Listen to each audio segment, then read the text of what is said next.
2024. I've heard numbers as high as 1.4 billion ounces of silver consumption expected in 2024. These are pretty substantial, numbers that we've never seen in the history of the silver market before. Well, I'm actually close to I said $30 by the end of 2024, so I guess I'm right. I haven't been right for about 10 years though, so. But yeah, we'll see. Look, I'm a triple-digit silver guy, and hopefully I see it in my lifetime. I expect I will, but we're at one point I didn't mention, we're mining 1 to 7 to 1. So for every 1 ounce of silver or 1 ounce of gold we're mining worldwide, we're only mining 7 ounces of silver. We're trading at 87 to 1 today. Doesn't make sense. It should be 7 to 1. The global silver market is on pace to record a physical deficit in 2024 for the 4th consecutive year, with the growth of demand from the industry as the main driver, according to the latest Interim Silver Market review from the Silver Institute. According to investor trading platform Advantrade, silver prices have risen an average of 332% from bottom to top over the last 3 Fed rate cut cycles. This process can take about a year to 2 years. If the U.S. economy enters a recession, which many experts expect to happen in the first half of 2025, silver will also have a strong performance. KeithNeumeyer, CEO of First Majestic Silver, underscores the rising demand for silver in 2024 and strongly believes triple-digit silver prices will be possible in his lifetime. He states the mining ratio of 7 to 1 for gold to silver contrasts sharply with the current trading ratio. Kitco reports that analyst firm InvestingHaven is very bullish on the silver market.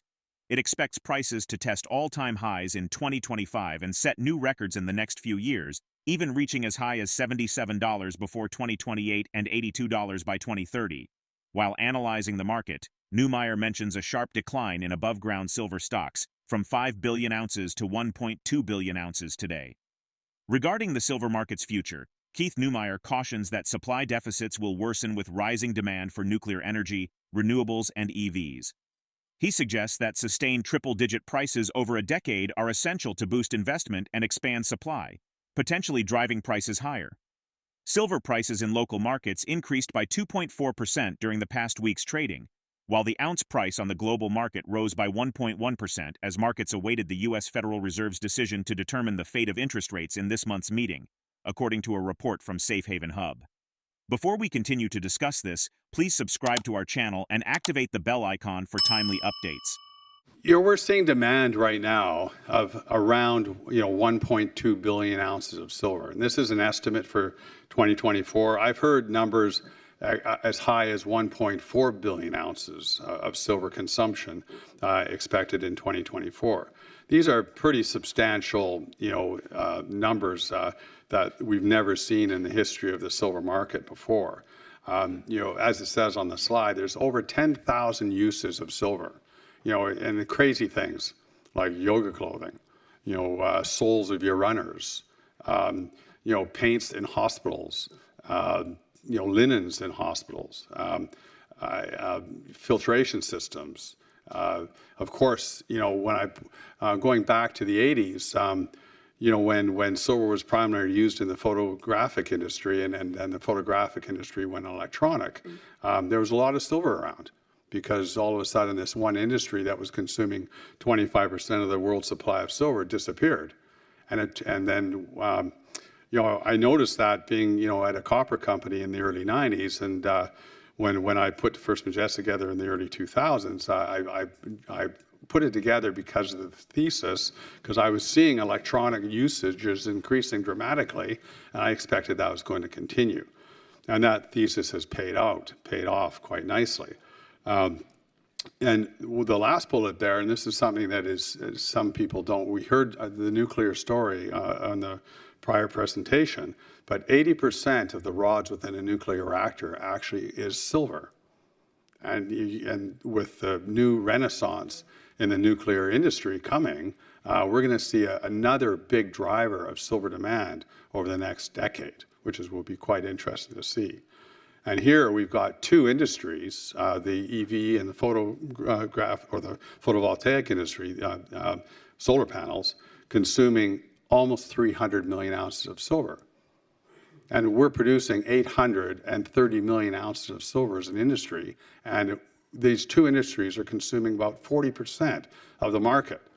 So they've replaced photography by twofold, basically. So the above ground supplies back in the mid 80s was about 5 billion ounces of silver sitting on the surface of the earth. Today, it's estimated, and there's a slide coming up, that there's about 1.2 billion ounces of silver left on the earth surface. So what is future demand or future supply going to look like? Well, over the last 10 years, it's been flat. What's the next 10 years look like? You see worldwide grades dropping among the silver sector. Our grades at First Majestic have been dropping over the last 20 years since I put the company together. I see it all our peers, the same thing. For the production from all the major silver producers on the planet has been flat and or negative. And what's it going to take? Well, Hecla came out with a number just a few months ago that it takes 17.9 years to build a mine from discovery to first production. And that's a shocking number. So if you're ever going to see this number increase, what are you going to have to? First, you're going to have prices go up dramatically because the mining sector is not going to make the investment necessary. The mining sector is still in shock from 2011, 2012, where the mining sector thought that the metal prices were going to continue higher. Silver was 2011, silver was $50 in April. In September of 2011, gold was almost 1900. And the M&A activity in 2011, 2012 was quite paramount, and it hit a peak. And then over the next 3 to 4 years, all those mining companies wrote down those assets almost to zero, and to zero in many cases. And the mining sector was highly criticized for buying assets that appeared to be at the top of the market. But the mining executives at the time were being told by the banks that silver was going to go to $70 and gold was going to go to 3,000. Of course, it didn't happen. The metals, silver retreated to 12 from 50, gold retreated to 1,000, and the mining sector was highly criticized, as I said. You're not going to see the mining sector do that again. And this is what is going to happen with supply. So to change this number, you're going to need to have triple-digit silver probably for a decade. While highlighting the importance of historical ratios, KeithNeumeyer reaffirmed his belief in triple-digit silver prices. He mentions the 2011 silver peak at $50, which saw the gold-silver ratio drop to 36, compared to the current average of 70. Analysts predict that the Federal Reserve is still expected to cut interest rates 2 or 3 times in 2025, which is positive for precious metals. When interest rates fall, investors want to get out of certain investments and move into hard assets, and silver is one of those hard assets. Silver is still a valuable resource and has a very bright future with the Green Revolution. While we can't know if we'll reach a $100 per ounce silver price soon, Neumeyer believes that the metal is undervalued, and that ideal conditions are present for silver prices to rise is supported. Furthermore, he points out that above-ground silver stocks have declined significantly, with 1.2 billion ounces held by LBMA, most of which is tied up in ETFs and unavailable for sale. Let's get back to the interview. I'm a big believer of the ratios. As you've heard me many times, I'm a triple-digit silver guy. I came up with that term, over a decade ago. People have copied my term, and it's nice to see. Maybe eventually I'll be right. We'll see.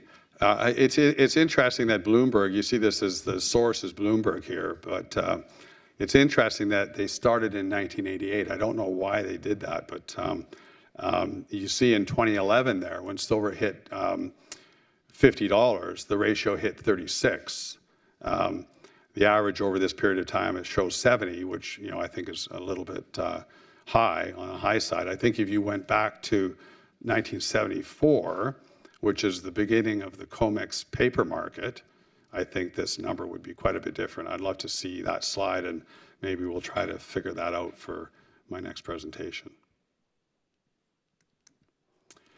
And going to inventories, as I mentioned earlier, we had 5 billion ounces of silver sitting on the Earth's surface back in the 80s, and this is commercial bars. This is when I mentioned inventories. This is 1,000-ounce commercial bars.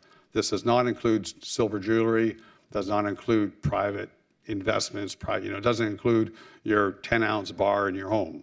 Okay, this is commercial silver. So in the LBMA, it says quite clearly 1.2 billion ounces, but most of that, about 1 billion ounces of that, is actually held by ETFs. So it's not even available for the market if it, if it was, anyone wanted to sell it, because obviously it's not for sale. Currently, demand from investors remains high. Soaring inflation rates over the past 4 years have driven silver prices back above $30 an ounce as ETFs and individual buyers look for ways to capture the value of their net worth in tangible assets rather than fiat currency.